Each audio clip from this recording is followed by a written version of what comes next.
The Department of Social Services has confirmed that the federal government is still planning to go ahead with its plans to make it more difficult to access welfare payments despite the current pandemic. The government plans, this was announced some time ago, to double the liquid asset waiting time. Now, what that means is if you have more than $18,000 in the bank and you lose your job and you apply for JobSeeker, you'll be forced to wait not the current 3 months, but 6 months before you can receive any payments at all. 6 months?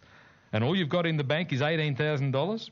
Clearly, the government wants you to spend all of your own money before you get any from the taxpayer. Now, I have to ask, is that really good for the community? Is that good for society? Is it even good for the economy when people work, maybe for several years, try to save up a little bit of money, and then through no fault of their own find themselves unemployed, to have them in a position where the government effectively says, no, you have to go back to zero before we'll help you? It seems to be really quite pointless, doesn't it? Anyway, Labor is calling on the Morrison government to scrap these proposed changes, saying that now is not the time to make life more difficult or more uncertain. Shadow Minister for Families and Social Services, Linda Burney. Good afternoon. Good afternoon, Leon. How are you? I'm really well. Thanks for joining us today. I've got to say that many years ago, I went through this where I had been at a radio station for about 5 years, went to another radio station, things didn't quite work out there, and then I was unemployed for a little while. And all the money I had saved up gradually disappeared. And I finally got another job just before I went completely broke, but I learned an important lesson there. You do not want to be in that position. No, you don't. And the way that you've described and introduced this segment is absolutely what the situation is.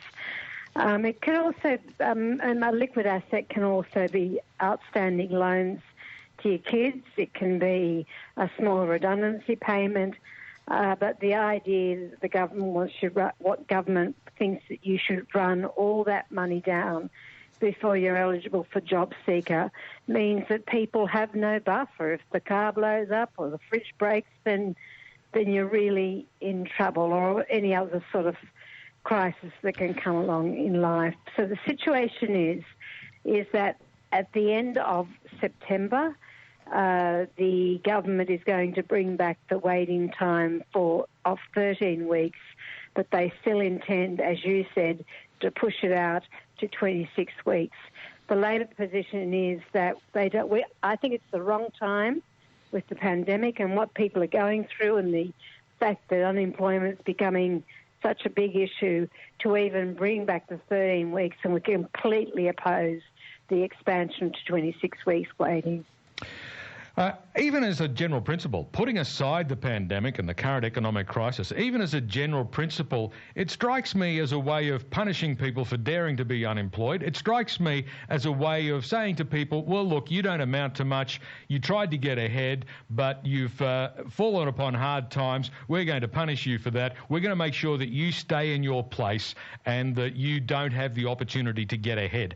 I believe that's the message that gets sent to people there, rather than a message of hope and a message of support. Well, people don't choose to be unemployed, and it's a nonsense to think people do. And the reality is, as you know, there is only one job for every 13 applications at the moment, and that's not going to improve anytime soon. And the other thing is that there is absolutely no policy reason or rationale for expanding the waiting period to 26 weeks, except it's going to save some money. Now, I just don't think that that's reasonable. And as you say, many of the people that we're talking about here are people that have worked their entire lives and for whatever reason find themselves unemployed, not because they've chosen it. Yes, I'm from the government. I'm here to help. Well, Obviously, JobSeeker has been a topic of much discussion anyway, even without this issue, which has popped up now.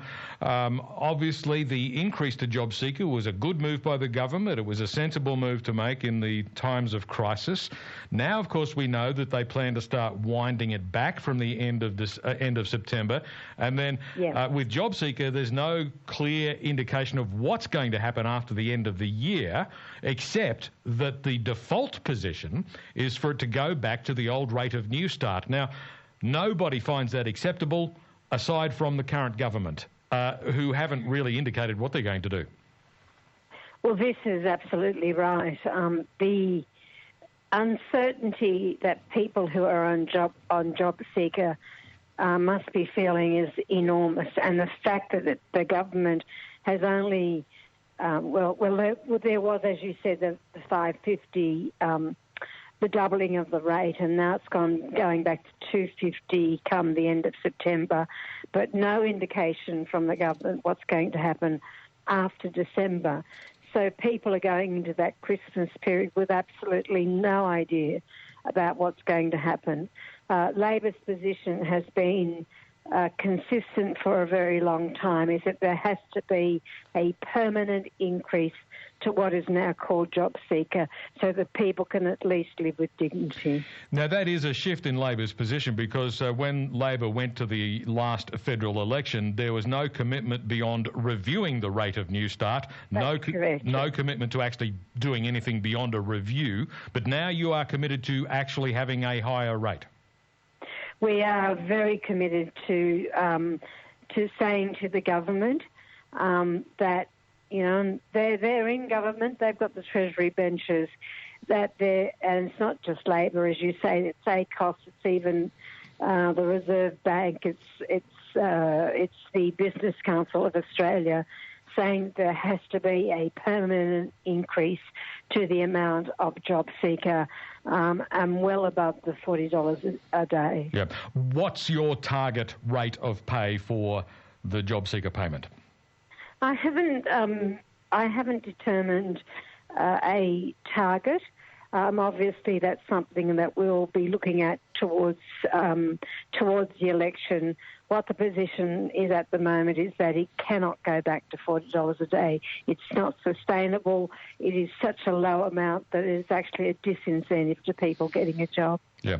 I have to assume that there'll be some news from the government at the time of the October budget. That would be a reasonable assumption, don't you think? I think well, let's hope so. I mean, the Prime Minister, I think he used the language that he's leaning towards an increase. Now, I don't know what that means, so I'll eagerly be listening to the Treasurer come October when the budget statement's being made. But the government knows, and many of their own rank, including Barnaby Joyce, have said that it's not sustainable to keep JobSeeker at the old rate of New Start. No, and as I said, everybody agrees except the government, and nobody knows what they're going to do anyway.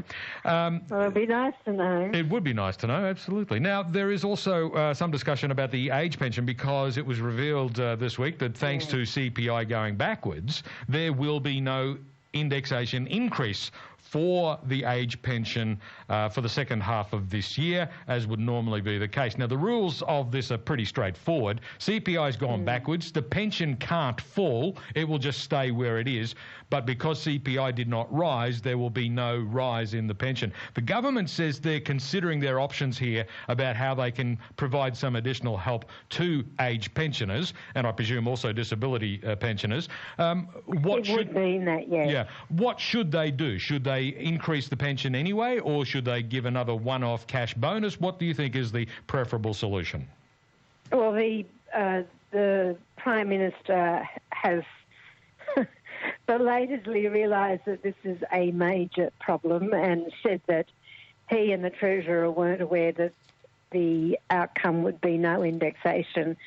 We believe there should be indexation, and we also believe that, I don't know that I do believe that the Prime Minister didn't realise this. I certainly can tell you that I have had many calls into my office from pensioners. They are absolutely frugal and they budget around the indexation. It's not something that's just not understood by pensioners. I also tweeted this and got 40,000 hits in one day about the fact that the indexation would not be passed on. So I'm waiting to see what the review that the Prime Minister and the Treasurer is referring to. There is the argument I've noticed from Council of the Ageing of with Ian Yates saying that there should be another $750 stimulus payment. That's their argument. I am of the view that indexation, for whatever reason, should not be affected because pensioners plan for it. Yes, well, obviously, but you can't set it to CPI because CPI fell, so you'd have to use some other measure to decide how much. There would be other ways to do it. Yeah. I'm not pretending that I know what those other ways are, but you cannot tell me that there can't be some other sort of pegging. Yep. All right. Now, obviously, we'll have to, again, wait and see what the government comes up with on that one because we still don't know. We're waiting to see on a lot of things. We are waiting to see on just about everything at the moment. Linda Burney, thanks very much for your time today. Thank you so much. My pleasure. Thank you, Linda. Bye. Thank you. Linda Burney, the Shadow...